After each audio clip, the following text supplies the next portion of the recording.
ស្វាគមន៍អតិថិជនមកកាន់ទីតាំងផ្ទាល់របស់គម្រោងវិឡាប្រណិត Noreco Residence ប្រសិនបើអតិថិជនធ្វើដំណើរពីរង្វង់មូលកុនរាចំណាយពេលត្រឹមតែ1នាទីតែប៉ុណ្ណោះខាងស្នាដៃរបស់ខ្ញុំនេះគឺជាគម្រោងសាលាអន្តរជាតិ Noria City ហើយខាងឆ្វេងដៃរបស់ខ្ញុំនេះវិញគឺជាគម្រោង Noreco Residence ផ្ទាល់តែម្ដង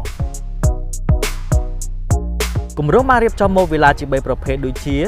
វិឡាខ្នាតតូច Core Villa មានចំនួន48វិឡាវិឡាខ្នាតកណ្ដាល Elite មានចំនួន16វិឡា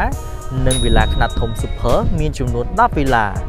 ដែលវិឡានីមួយៗសុទ្ធតែបំពាក់ឧបករណ៍ទំនើបមកពីប្រទេសស្វីសនិងអ៊ីតាលី